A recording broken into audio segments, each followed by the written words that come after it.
The year was 1944. Every soldier in that war had a name.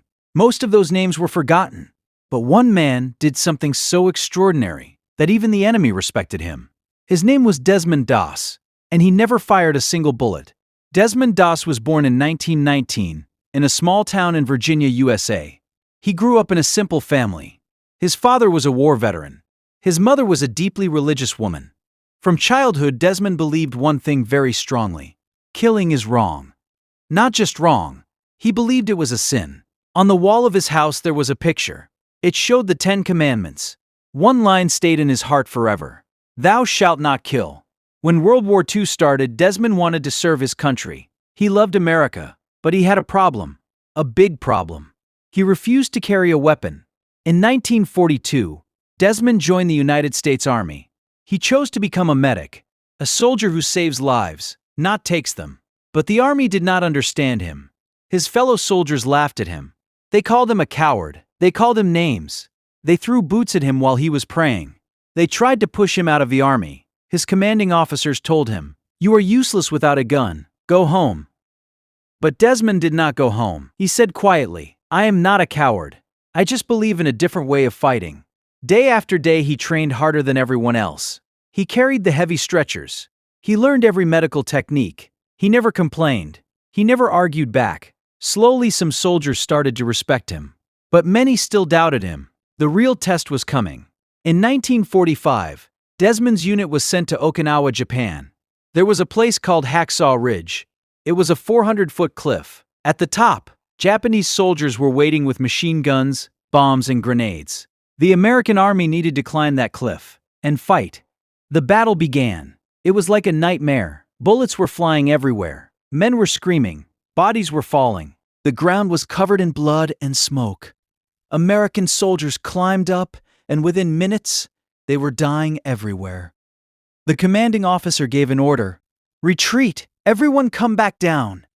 Soldiers started running back, jumping down the cliff, escaping the madness. But Desmond Doss did not run. He stayed on the top of that cliff, alone, under enemy fire, with no weapon. With only his hands, his medical bag, and his faith. What Desmond did that night, no one can fully explain. One by one, he crawled through the battlefield, through smoke, through fire, through dead bodies. He found a wounded soldier. He dragged him to the edge of the cliff. He tied a rope. He lowered the soldier down, safely. Then he went back. He found another soldier, dragged him, lowered him, safely, again and again. Through the entire night, every time he saved someone, he whispered a quiet prayer: "Lord, let me get just one more, just one more, just one more." By the morning, Desmond Doss had saved 75 soldiers, alone, without a single weapon, in one night. His fellow soldiers could not believe it. The same men who threw boots at him, the same men who called him a coward, they were alive because of him. Something even more remarkable happened after that battle. When the Japanese soldiers heard what Desmond had done, they were shocked. They ordered their own men, "Do not shoot the man without a gun. He is a medic. He is saving lives." The enemy respected him. In the following days, Desmond continued fighting, not with bullets, but with bandages. He was injured multiple times. He was shot in the leg. A grenade exploded near him. He treated his own wounds and kept going. He never stopped. In October 1945, Desmond Doss stood in front of President Harry S. Truman. The president placed the Medal of Honor around his neck. It is the highest military honor in the United States. President Truman looked at him and said, "I would rather have that medal than be president." Desmond Doss became the first conscientious objector, a person who refuses to carry weapons, to ever receive the Medal of Honor in American history.